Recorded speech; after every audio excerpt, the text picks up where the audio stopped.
And with me this morning, I have Vanguard newspaper here, and with the headlines: 2023, Women of Peace was female VP and deputy governors. Another one here says, gunmen adapt 3 missionaries in Kogi. Still on 2023 election, 2023, a man says, gear up for political battle. Ex-Aso Rock chaplain tells Nigerians.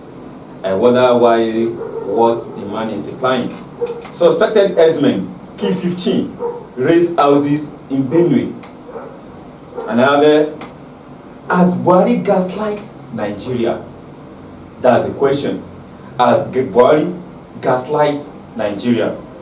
And lastly, I have here, party primary shows there is no place for indigo in Nigeria. When my colleagues in the house, the question I want to ask is this: is it possible what women of peace are demanding for? Women of peace wants female VP, that is to be vice president and deputy governor in the country. As a matter of fact, I think they are not asking too much. Don't forget that without a woman in the house, what can a man do? What can a man do without a woman in the house? So I think if, in short, I want to say this constitution of a thing that we are operating in this country at the moment should be thoroughly revisited. I mean, we have to do a kind of thoroughly review on that constitution. This constitution should give women leverage, should give them levity, should give them opportunity to serve in various capacity. The women are not asking too much. If a man is a governor, the woman should be a deputy governor. There's nothing wrong about that. And if a man, they're also asking for what? Apart from VP, deputy governors. Deputy governors, yes. If we have a governor who is a man, then the woman should be a deputy governor. I mean, we have so many of them who are trailblazers. For instance, look at the then Minister of Finance, Okonjo-Iweala. She's what's it called? The World Trade Director. We have so many of them. And listen, let me know, just to mention a few. We have the current Abike Dabiri. We have even in Angola, women they are blazing their trail over there. So I don't think they're asking for too much. Okay, concerning that, do you think that in the lives of Okonjo-Iweala and the rest you've talked about, do you think we still have people that are brave enough, which are women in quotes, that are brave enough to lead this country? We have so many of them. Okay. All they need is opportunity. You know, sometimes we stop this patriarchy, this father figure attitude, bossing and muscles. No, we have intellectuals. We have women who are intellectuals. I mean, we have women who are not just intellectuals. They are brilliant. They are courageous. They are smart. They make decisions. I mean, all they require, all they need is the opportunity to showcase themselves and to perform on the kind of a pedestal where the world will give them a thumbs up. Okay, thank you very much on that. This one caught my attention, and I don't know what this might result to in the coming election year 2023 concerning the presidential elections, which the chaplain of the Aso Rock is telling the Nigerians to gear up for political battle. What does this imply? What's your take on that? Yeah, my take on that is that, see, it is with the way things are actually going in this country, this could only ginger and this could only ginger the stakeholders. Okay. This is the best they could do for the country, is to encourage those who are going to vote, the voters, to ginger them and to persuade them to raise their heart that, see, this country is in your hands, and of the truth, this country is in our hands, we the voters. It is only we that can make this country a better place by electing those who are viable. So he's saying the right thing, that we should all be ready, because they will come to your doorstep. The politicians will come to your doorstep and they will tell you, they will give you heaven and hate. No, you need to open your eyes. This is the period why we should be using the acronym of shine your eyes. Shine your eyes. And it's good to tell our viewers at home, please shine your eyes and make sure you are able to weigh those all these politicians parody themselves. Don't forget, last 4 years, some they came to us promising this and that. They failed us. And anyone who is going to imagine again, we need to be very sure that this one will not fail us. Okay, okay. Still on that matter, I want you to look at it from this side. Don't you think that the man is trying to tell us in advance that the affair of 2023 election might be a do or die affair? Well, from that angle, can you just... No, I wouldn't think that's actually what he had in mind, because he's not talking to, even if it's going to be do or die affair, what can we do? Do you have the gun? Do I have the gun? Who has the gun? The gun is in the hands of the politicians, but the point is, what he's actually trying to say is that we should be courageous. That we should, for example, let me create this kind of a comic relief. Yesterday, in one particular church, in a Catholic church, the priest refused the congregations, those who the worshippers. He was saying, coming into the church today is going to be as a result of your PVC. If you don't have PVC, you are not coming into the church. That's funny, right? That's right. They're getting to know their rights. Yeah. Yes. That's a good development. That's a good development. That's a good development in the country, so that we should know our rights and vote the president that is very best for our own. And this one is coming from Vanguard again. I think this question came out due to our presidential speech yesterday. Okay. And this is a question to the whole Nigerians. They are asking this question. So I wanted to represent the citizens of the country to answer this question: that as Buhari gaslights Nigeria. It's a very giant question. Yes, a giant question. A massive, in short, a huge one at that. The question is, if we want to know if the president actually gaslights the country, the point is there should be some indicators. We have to look at the security. Okay. What is the state of security in the country? Is it good? So it means is it something to write home about? That's number one. Number two, we have to look at the economic situation. What is the level of the economy today? The common man in the streets. The same is the same. The petrol that the gases and the petrol that we are buying today. Is that the same to the one we bought? Back in the days. We also have to look at not just the economy. Also, we have to look at the state of infrastructure. For example, we could give the president the thumbs up. Now we have on our seaports. We have seaports now where people can move from one place to another through the water. If you go, for those who are in Lagos, they will tell you better. Yes. And again, we also have the railroad. The rail lines being constructed recently from Abuja to Kaduna, from Ibadan to Lagos. All these things should be. So we have to look at it from that perspective. But I think it is not just for me to answer, it is for the general populace to answer.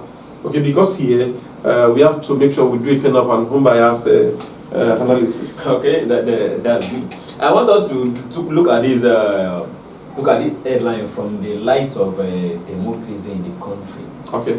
Democracy, government of the people, by the people, and for the people. Yeah. And I want to know if this one is by the people, for the people, and for the whole Nigerian. Party primary shows there is no places for indigo in Nigeria. And as a matter of fact, I will say yes and I will say no. That the party primaries, see, what the indigos fail to realize is that politics is a game.